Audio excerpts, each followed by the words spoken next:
Hello and welcome to this episode of Break Even by Breakfast with me, Mark Sweetman. And today I'm delighted to be joined by William Conaghan. He's the CFO and co-founder of Change Donations.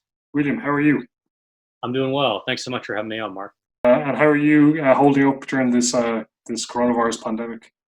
I'm actually holed up in the U.S. So I once the lockdown was kind of a proposed possibility, my brother and I kind of packed up middle of the night and went straight to the airport and flew home. All right.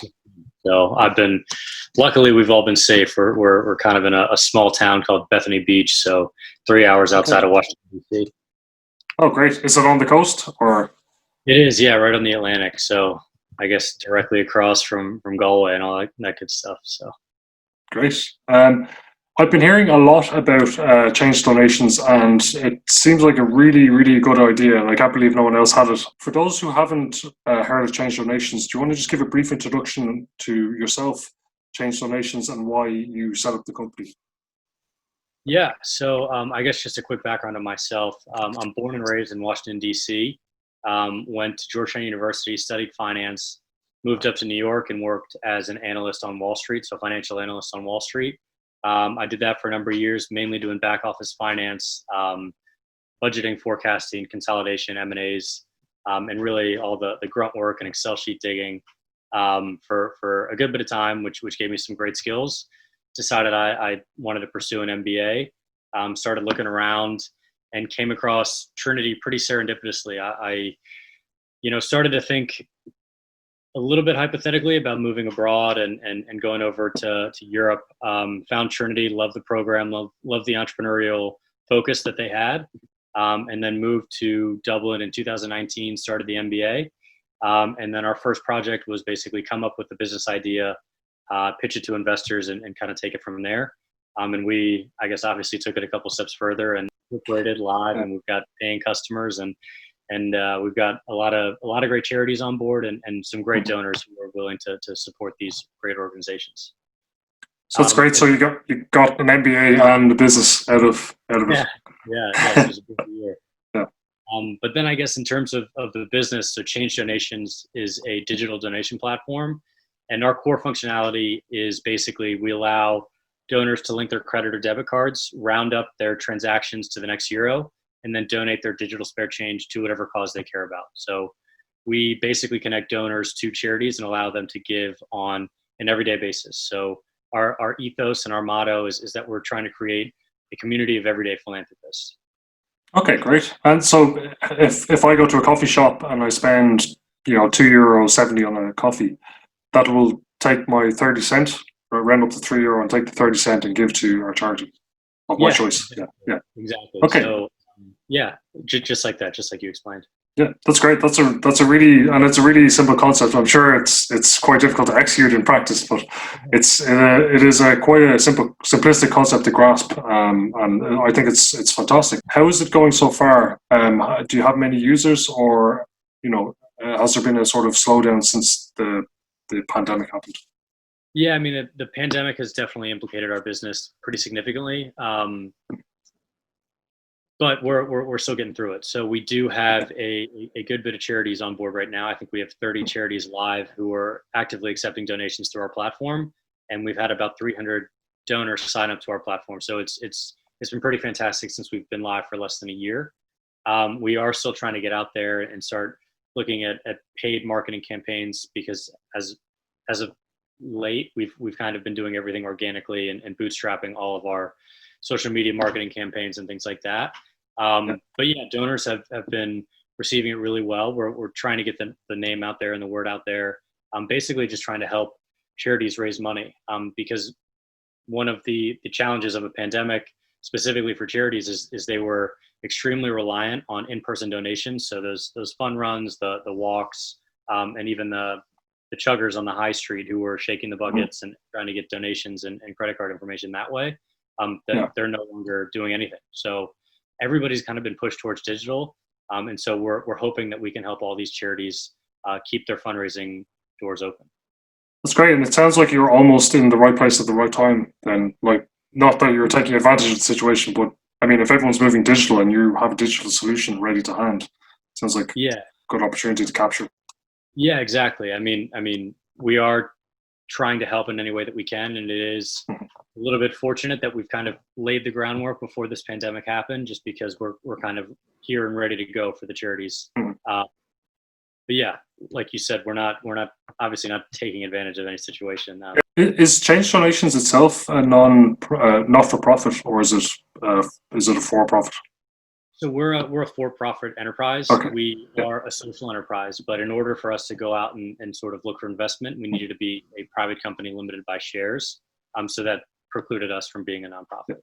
Okay. And so my follow-on question to that is just how do you manage the image? Because some people might say, "Oh, that looks like a not-for-profit," but you know, I mean, how do you manage the expectation that people will perceive this company to be a not-for-profit when it's a for-profit? No, it's a question that we get all the time. Mhm. And coincidentally, it's never from a charity. A charity is more than happy with what we're doing, and we're cheaper than most of the other fundraising alternatives for them. So they love what we're doing, and we provide free marketing for them as well. The question always comes from the donor end of things. And so what many donors may not know is the average charity, it costs them about 33% to fundraise. All of the fundraising, administrative, and some of the marketing costs are lumped in there as well. And we cut that in half at 15%. So we're saving charities money. And we were pretty adamant about not registering as a nonprofit, because there are a lot of inefficiencies that come with the nonprofit sector, and you can kind of get lumped into the nonprofit sector is great, but there are some dangers if you get stuck in some of the problem areas. And so we were pretty adamant about the fact that we wanted to be the technical partner for charities rather than a nonprofit ourselves. So we're trying to do everything and take all of the risk on the front end of the technology innovation side to help our charity partners. So in a sense, it is in the charity's interest that you are a for-profit company. You know, you're going to have more efficient operations. It's just going to be easier Exactly. to operate your business that way. Exactly. What made you give up the financial analyst job in New York, like, and to work in the charity sector? So, was it a calling, or is it just that after the MBA you're just extremely interested in this project? Yeah, well, the MBA really helped spark. First and foremost, it kind of gave me time to sort of critically think about what exactly I wanted to do, and the type of person I wanted to be in the industry that I wanted to be aligned with. So that was a big part, just in the sense that I had time to sit and assess. Whereas when I was working in New York, it was just constantly pushing a ball up a hill and making sure it wasn't falling backwards. So I did have a bit of time to sort of sit back and analyze and rethink what I wanted to do. And it was, in a sense, a bit of a calling, just because I'd gone to Jesuit high schools, Jesuit universities, and even a Catholic grade school. So giving back, and our grade school, our high school, and our college ethos was meant for others, which was kind of what they instilled into us, and the Ignatian spirituality and the life of Ignatius of kind of giving back and helping others has kind of been drilled into me since I've been educated. And so, yeah, I'd been involved in a lot of nonprofits early on. My brothers and I actually used to collect bikes from the DC area, and send them to third world countries so that people could have a mode of transportation. Volunteered and helped out in a lot of the DC nonprofit sector. But yeah, I kind of wanted to take what I had learned in the financial world, and sort of bring that to an area that I felt passionate about, which was the charity sector. Just to move on to financing, how did you find raising finance for your company? Was it difficult? I know you secured finance recently, and you can tell us a bit about that.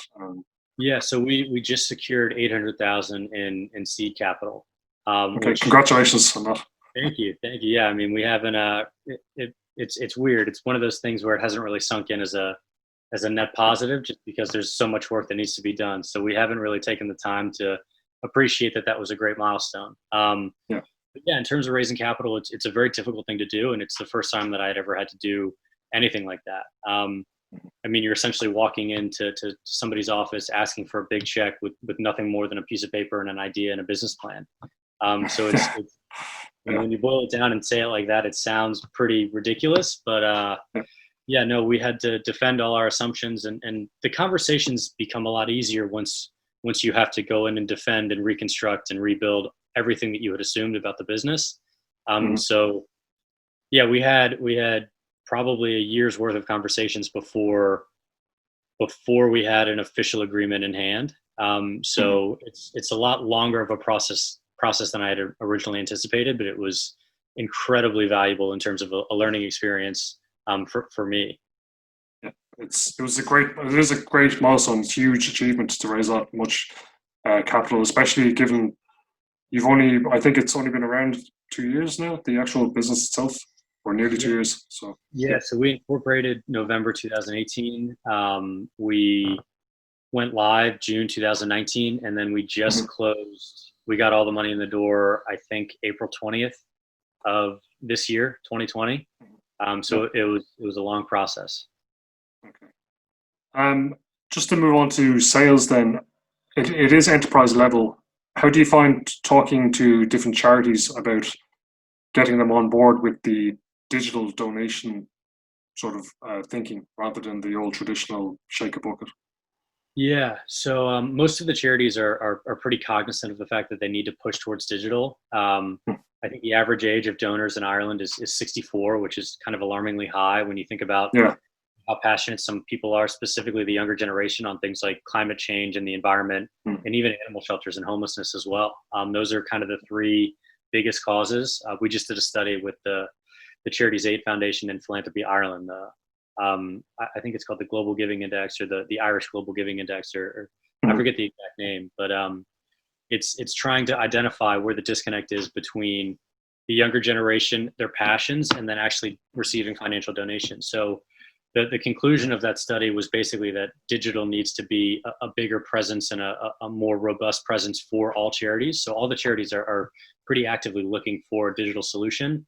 And in terms of sales, it's kind of incredible, just because all of our partners are charities. So they're all incredible people and they're all brilliant to work with. So we really haven't had a nightmare sales story, or any rude customers, because everybody is doing amazing work, and they're all really salty people, and just a real joy and pleasure to work with. And what made you decide that the most appropriate way to sell this was at an enterprise level rather than like as an app to the public itself? Yeah, so I mean, at the end of the day, donor engagement is pretty important and frankly paramount to our success. But going direct to consumer is one of the most difficult things to do. And so we decided pretty early on that we wanted to be a charitable partner, or a nonprofit partner, so that way we can plug into these great organizations and sort of work with them to tailor our message to their existing donor base. That way we're offering a tool to the charities rather than throwing it out to the world and saying, hey, donors, take this if you want it. We can throw it to whatever charity you want. We thought that a more personal touch and a more collaborative, interactive way for us to go through the charities was probably the best decision for us. The title of this show is called Break Even by Breakfast. And we're kind of using it as an analogy that, by breakfast time, you've broken even in your business. With that in mind, do you think you are eating breakfast right now, or what time of the day is it for your business? No, we're a long way from breakfast. Breakfast is probably a couple of years now. We're working towards it, and because we're really a B to B to C, so we're going through the charities and we're going through these great nonprofits, but we're dependent on consumer engagement, or user engagement, or donor engagement, whichever kind of term you want to assess to our end user. It really is one of those things where it's going to be a delayed gratification, in the sense that our profitability won't really shine through until 3 years in. And we're fine with that. We understand that that's kind of the nature of our business. And hopefully we can raise enough capital to kind of get us to that point. Right now we've got a good bit of capital, and we're trying to onload. We're trying to put a lot of our costs up front on the marketing side, just to kind of get more awareness and engagement, and get our name out there. So we're kind of we're shortening our runway for the intention of getting users in the door, and then we're probably going to raise capital early next year as well, just to kind of get us to the profitability point, or the break-even point. So this time next year, where would you like to be in terms of the amount of users you have? What does success look like for you? Yeah, so I guess year end we hope to be, or I guess end of the summer we'd hope to be in the US. And so our platform is up and running. It's working in Ireland. And we've got some great US partners who are willing to test with us in the fall. And so right now we're just kind of working with them to understand, are they actually going back to school? Do they want to be introducing something new when they're still doing online classes? So that is kind of up in the air right now, just based on the current climate and situation of the pandemic. But as of right now, our hope is to be US by September. We hope to have, universities and larger charitable institutions in the US by January 1. And we hope to have, 5,000 donors by the end of the year as well. So by this time next year, we probably hope to have upwards of 25,000 to 30,000 users on our platform. We'd hope to be pretty substantially within 2 countries, so Ireland and the US. And then we'd hopefully be looking towards, expansion into Canada and the UK. And we're laying out the timelines and the framework for how to achieve those goals. And hopefully we can hit all those milestones and those micro milestones in between.